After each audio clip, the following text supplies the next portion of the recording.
रामपुर में रहने वाला जतिन अपनी माँ के साथ गांव में रहता था। उसकी माँ बहुत ही गरीब थी। जतिन के पिता की मृत्यु हो चुकी थी। उसकी माँ किसी तरह उसे पालती पोसती थी। जतिन स्वभाव से बहुत ही नटखट और मजाकिया था, परंतु अकल से वो कमजोरी था और एकदम निकम्मा था। अपनी बेवकूफियों के कारण उसे अपनी माँ के ताने सुनने पड़ते थे, या यूं कहें कि पूरा गांव ही उसकी मूर्खतापूर्ण हरकतों से परेशान था। एक दिन तंग आकर जतिन की मां ने उसे घर से निकाल दिया। जतिन घर से निकलकर एक दूसरे गांव में चला गया।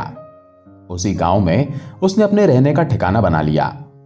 उसका स्वभाव बड़ा ही मजाकिया और खुश दिल था, इसलिए गांव के लोग उसके मित्र बन गए। गांव वालों ने जतिन की बहुत मदद की और उसकी रोटी पानी का खर्चा चलने लगा। जतिन की जिंदादिली देखकर उस गांव के मुखिया की लड़की जतिन को पसंद करने लगी। गांव के कुछ लड़के भी जतिन के शुभचिंतक बन चुके थे। उनकी मदद से मुखिया को मनाकर उसकी बेटी की शादी जतिन से करवा दी गई। जतिन को शादी में दान दहेज में बहुत सारा पैसा और जेवर मिले। जतिन अपनी पत्नी और शादी में मिले रुपए और जेवर लेकर अपने गांव वापस लौट आया। गांव लौटकर जतिन अपनी मां से मिला और बोला, मां देख, मैंने मुखिया की लड़की से शादी कर ली। जतिन की मां ने देखा कि बेटा बगल के गांव वाले मुखिया की लड़की से शादी कर लाया है। उसकी मां ने भी यह देखा कि जतिन दहेज में बहुत सी दौलत और सामान इत्यादि ले आया है, तो वो मन ही मन बहुत खुश हो गई। परंतु वो जानती थी कि जतिन एक बिल्कुल निकम्मा लड़का है। इसको पैसे कमाने का कोई भी हुनर मालूम नहीं है। इसीलिए वो कहने लगी, बेटा, तुझसे मुझे कोई उम्मीद नहीं है।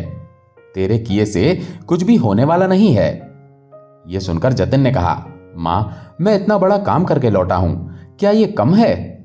उसकी मां ने कहा, बेटा, यह बिल्ली के भागे से छीका टूट गया है।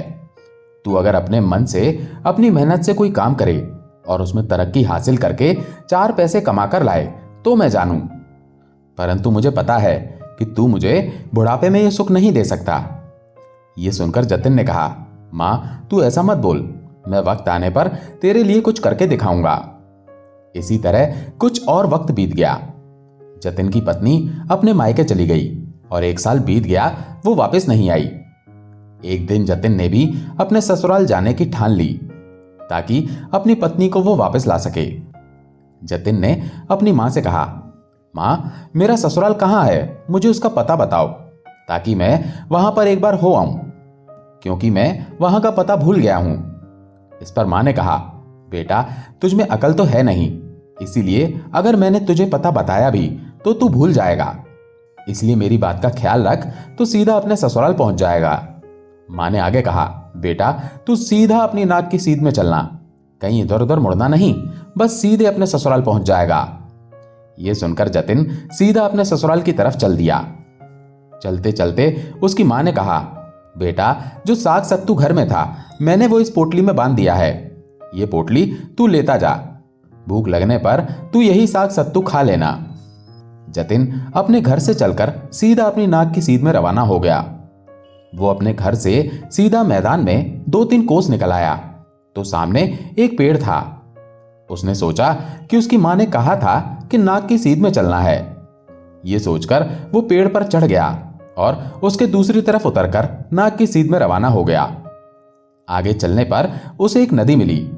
उसने उस नदी को बड़ी मुश्किल से पार किया और आगे चल पड़ा। इसी तरह चलता हुआ आखिरकार वो अपने ससुराल पहुंच गया।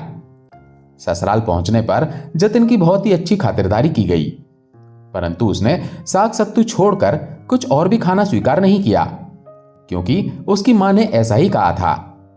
जब रात हुई तो बचा कुचा साग सत्तू खाकर जतिन सो गया। रात के समय उसे भूख सताने लगी। अब वो क्या करे? आखिर भूख से परेशान होकर वो बाहर निकल आया और एक मैदान में पेड़ के नीचे लेट गया। उस पेड़ पर मधुमक्खियों का एक बहुत ही बड़ा छत्ता था। उस छत्ते में इतना ज्यादा शहद भरा हुआ था कि उसमें से रात के समय शहद टपकने लगा। जतिन जब उस वृक्ष के नीचे लेटा हुआ था तो ऊपर से उसके बदन पर शहद टपकने लगा। शहद की कुछ बूंदें उसके मुंह पर भी टपकी तो वो उसे चाटने लगा और बड़ा ही आनंद लेकर खुश होने लगा। शहद की कुछ बूंदें उसके बदन पर भी टपकती रहीं। वो परेशान होकर इधर उधर करवटें बदलता रहा, लेकिन जतिन बेवकूफ तो था ही। उसे इस बात का पता ही ना लगा कि आखिर पेड़ से क्या चीज उसके बदन पर टपक रही है। परेशान और लाचार होकर वो वहां से उठा और घर के भीतर घुसकर एक कोठरी में जाकर सो गया। उस कोठरी के अंदर धुनी हुई रुई रखी हुई थी। जतिन को नरम नरम रुई मिली तो उसी में आराम के साथ जाकर वो सो गया। उसके बदन के चारों ओर शहद तो पहले से ही लगा हुआ था।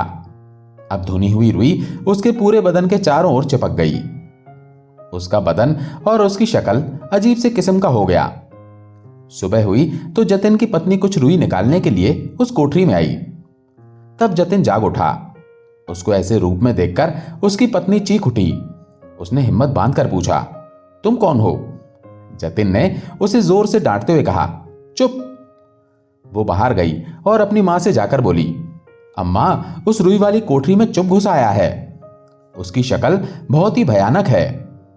यह सुनकर उसकी मां ने पड़ोसियों को इकट्ठा किया। कई लोग उस कोठरी में घुसे। जतिन को देखकर सबने पूछा, तुम कौन हो? जतिन ने फिर से चिल्लाकर कहा, चुप। अब तो उसका ऐसा रूप देखकर सबकी सिट्टी पिट्टी गुम हो गई। सब लोग समझे कि चुप नाम की कोई भयानक बला घर में घुस आई है। उसे निकालने के लिए किसी ओझा या तांत्रिक को बुलाया गया। सब ने कितने ही तंत्र मंत्र किए, मगर चुप नाम की वो बला घर से बाहर नहीं निकली। आखिरकार हार कर तांत्रिक बाबा ने यह सलाह दी कि आप लोग मकान खाली करके किसी दूसरे मकान में चले जाइए, वरना यह बला आप लोगों का सत्यानाश कर देगी। जतिन के ससुराल वालों ने वो मकान खाली कर दिया और दूसरे मकान में चले गए। जतिन को अवसर मिल गया। वो रात्रि के समय उस कोठरी से निकलकर बाहर की ओर भागा। रास्ते में जतिन को कुछ चोर दिखाई दिए, जिनके पास कुछ घातक हथियार भी थे। जतिन अपने आप को उनसे बचाने के लिए जगह ढूंढने लगा। तभी उसने देखा कि बहुत सारी भेड़ें एक बाड़े में रखी हुई थी। जतिन चोरों के डर से उन्हीं भेड़ बकरियों के बीच में जाकर घुस गया। उधर वे चोर भी उसकी तरफ आ पहुंचे। असल में वो चोर भेड़ों को चुराने ही आए थे। चोरों ने कई भेड़ों को वहां से चुरा लिया। उन्हीं भेड़ों में जतिन को भी रुई में लिपटा हुआ देखकर चोरों ने समझा कि यह कोई भेड़ है और उसे भी अपने साथ लेकर भाग चले। भागते भागते वे नदी के किनारे आ पहुंचे। इतने में सुबह होने लगी थी। चोरों ने उन सभी भेड़ों को जमीन पर पटक दिया। ये देखते ही जतिन ने कहा, मुझे थोड़ा धीरे से ही पटकना। उसकी आवाज सुनकर चोरों की नानी मर गई। उन्होंने समझा कि भेड़ के रूप में यह कोई भयानक बला है जो इंसानों की तरह बोलती है। उन्होंने जतिन को पानी में फेंक दिया और वहां से भाग गए। उधर पानी में शहद घुल जाने के कारण जतिन के बदन पर चिपकी हुई रुई अब साफ हो चुकी थी। उसने बदन मल मल कर स्नान किया और सुबह होते ही अपने ससुराल आ पहुंचा। दूसरे मकान में जाकर वो अपने ससुर से मिला और उसने पूछा, आपने वो मकान क्यों छोड़ दिया? ससुर ने कहा, मेरे मकान में कोई चुप नाम की बला घुस गई है। जतिन ने मन ही मन सोचा, ये तो अच्छा मौका है अपने ससुराल वालों पर धाक जमाने का। उसने कहा, अरे आप चिंता ना करें, मैंने ऐसी बड़ी बड़ी बलाओं की छुट्टी कर दी है। वो उस पुराने मकान में गया और झूठ मूठ का नाटक करने लगा, जैसे कोई मंत्र पढ़कर उस बला को डरा रहा हो और भगा रहा हो। थोड़ी देर बाद वो बोला कि वो बला चली गई है। आखिर सब लोग उस मकान में वापस आ गए।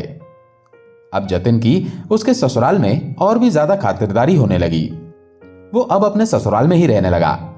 तब एक दिन उसने अपने ससुर से कहा कि वो कोई काम धंधा करना चाहता है। ससुर बोले, काम धंधा करने की क्या जरूरत है दामाद जी, आप तो मेरी ही खेती बाड़ी का काम संभाल लीजिए। मजदूर खेतों में काम करेंगे और आप बस उनकी निगरानी करते रहना। यह बात जतिन को जच गई। उसने अपने ससुर का खेती बाड़ी का काम संभाल लिया। उसके दिन सुख से कटने लगे। कुछ समय पश्चात उसने अपनी मां को भी अपने पास बुला लिया और अब वो एक आराम की जिंदगी गुजारने लगा। इस तरह से निकम्मे जतिन की किस्मत ने उसका साथ दिया और वो एक धनी इंसान बन गया। सुमेरपुर राज्य में यशोदा नाम की एक बूढ़ी औरत रहती थी। बुढ़िया यशोदा ने गांव से कुछ दूरी पर अपनी एक झोपड़ी बना रखी थी।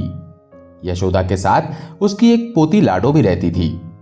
यशोदा के बेटे और बहू की मौत नदी पार करते हुए नाव में डूब जाने से हो गई थी। उन्हीं की बेटी लाडो को यशोदा पाल पोस रही थी। वैसे तो यशोदा के पास कमाई का कोई साधन नहीं था, परंतु वो उस रास्ते से गुजरने वाले राहगीरों को खाना खिला देती, उसी के बदले में कुछ पैसे कमा लेती थी। इस बुढ़ापे में यशोदा की बस एक ही इच्छा थी कि मरने से पहले अपनी पोती लाडो का विवाह किसी अच्छे घर में करवा दे।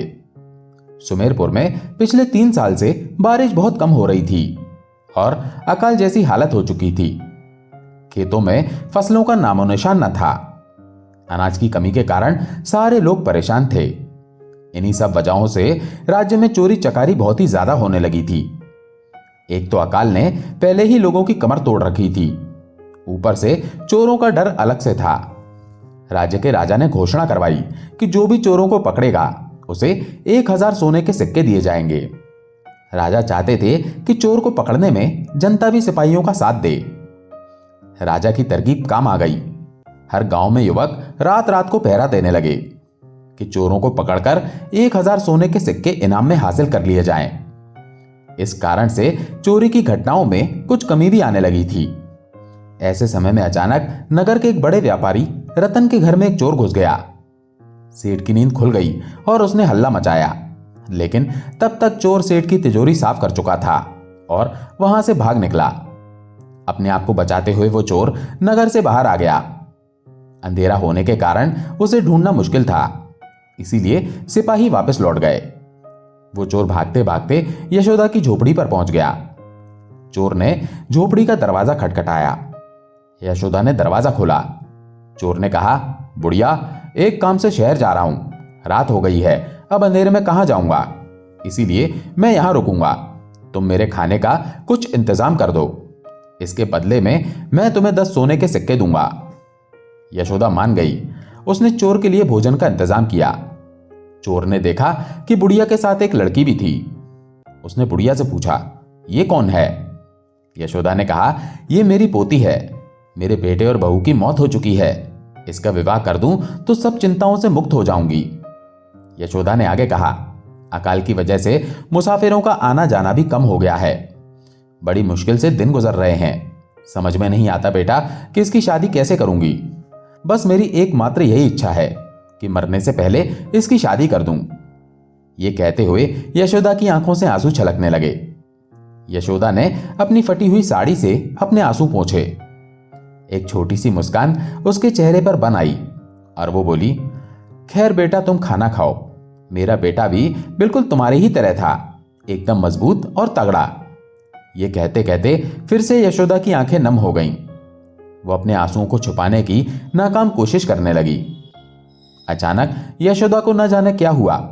उसने अपना एक हाथ उस चोर के सिर पर प्यार से फिराया और उठकर पानी लेने चली गई।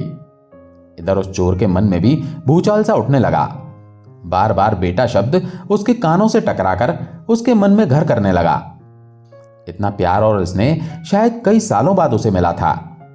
चोर ने पूछा, तुम्हारी पोती की शादी के लिए कितनी रकम चाहिए अम्मा? इस बार चोर के मुंह से बुढ़िया नहीं, अम्मा शब्द निकला था। यशोदा ने कहा, यह सब जानकर तुम क्या करोगे? क्या तुम मेरी चिंता दूर कर दोगे? चोर बोला, हाँ अम्मा, जरूर कर दूंगा। ये कहते हुए चोर ने गहनों से भरी हुई गठरी खोली। गहनों को देखकर बूढ़ी यशोदा की आंखें खुली की खुली रह गईं। उसने पूछा, कौन हो तुम? सच बताना, व्यापारी तो नहीं लगते। क्या तुमने ये गहने चोरी किए हैं? एक के बाद एक कई सवाल यशोदा ने उस चोर पर दाग दिए। चोर ने कहा, हाँ मां, मैंने चोरी की है। मेरा नाम शंभू है। मैंने एक व्यापारी के घर से इन गहनों को चुराया है। तुम्हें जितने चाहिए तुम रख लो, अपनी पोती की शादी कर लो और फिर निश्चिंत हो जाना। यशोदा ने नाक भौं सिकुड़ते हुए कहा कि मैं गरीब जरूर हूं, लेकिन चोरी के गहनों से अपनी पोती की शादी नहीं करूंगी। उसकी शादी नहीं होती तो ना सही, कोई बात नहीं, जैसी भगवान की इच्छा। बोलते बोलते यशोदा को गुस्सा आ गया। इस पर शंभू चोर ने कहा, ठीक है, तुम इतनी ईमानदार हो तो तुम मुझे राजा के हवाले कर दो, क्योंकि मैं एक चोर हूं, तो राजा तुम्हें 1000 सोने के सिक्के देगा। उससे अपनी पोती की शादी कर लेना। चोर ने आगे कहा, पता नहीं क्यों मैं तुम्हारी मदद करना चाहता हूं। यशोदा थोड़ी देर तक चुप रही, फिर वो सोच में पड़ गई और उसने शंभू चोर को राजा को सौंपने का निर्णय कर लिया। दूसरे दिन वो चोर को राजा को सौंपने के लिए गई और गहनों की गठरी भी राजा को सौंप दी। राजा के आदेश पर सिपाहियों ने शंभू को गिरफ्तार कर लिया और बुढ़िया यशोदा को 1000 सोने के सिक्के दिए। तब यशोदा ने कहा, हुजूर, मुझे ये सोने के सिक्के नहीं चाहिए, मुझे इसके बदले में एक भेंट चाहिए। राजा ने पूछा, कहो क्या चाहिए तुम्हें? तब यशोदा ने कहा, हुजूर, जिस चोर शंभू को आपने कैद कर लिया है उसे माफ कर दीजिए और उसे छोड़ दीजिए, वही मुझे दे दो, वही मेरी भेंट होगी। राजा ने हैरानी से कहा, चोर को छोड़ दूं, माफ कर दूं, उससे तुम्हें क्या लाभ होगा? बुढ़िया ने कहा, शंभू चोर है लेकिन एक अच्छा इंसान है, मैंने उसे पकड़कर आपके हवाले नहीं किया बल्कि वो खुद आया है। फिर उसने राजा को सारी बात बता दी, जो भी पिछली रात को झोपड़ी में हुआ था। राजा ने शंभू की तरफ देखा और कहा, इस बुढ़िया की इच्छा है कि मैं तुम्हें छोड़ दूं, पर मैं जानना चाहता हूं कि तुम चोर होकर भी इसकी सहायता क्यों करना चाह रहे हो? शंभू चोर ने कहा, महाराज, मैं हमेशा से चोर नहीं था, पिछले 2-3 सालों से राज्य में अकाल है। बीमारी की वजह से मेरी मां की मृत्यु हो गई थी और सौतेली मां ने मुझे घर से निकाल दिया। एक दिन भूख सहन नहीं हुई तो हलवाई की दुकान से मिठाई चुरा कर भागा। भागते भागते मिठाई तो मैंने खा ली, लेकिन साथ ही हलवाई ने मेरी बहुत ही पिटाई भी की। बस तब से जो चोरी करना शुरू हुआ तो आज जाकर थमा हूं।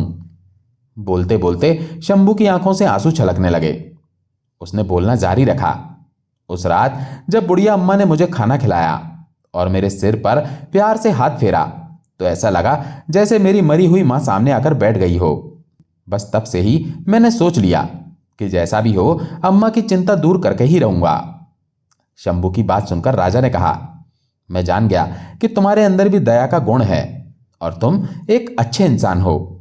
अगर तुम दोबारा चोरी न करने का वचन दो तो मैं तुम्हें क्षमा कर सकता हूं और अपने राजमहल में एक नौकरी पर रख लूंगा। और अम्मा, तुम चोर को पकड़कर लाई हो तो 1000 सोने के सिक्के तुम्हें रखने ही होंगे। इस तरह शंभू और बुढ़िया दोनों की समस्या का हल हो गया। यशोदा ने अपनी पोती की शादी शंभू से ही करवा दी और वो सब एक सुखी परिवार की तरह रहने लगे। दोस्तों, आशा है ये कहानी आपको पसंद आई होगी। अगर पसंद आई हो तो वीडियो को लाइक करके चैनल को सब्सक्राइब जरूर कर लें। धन्यवाद।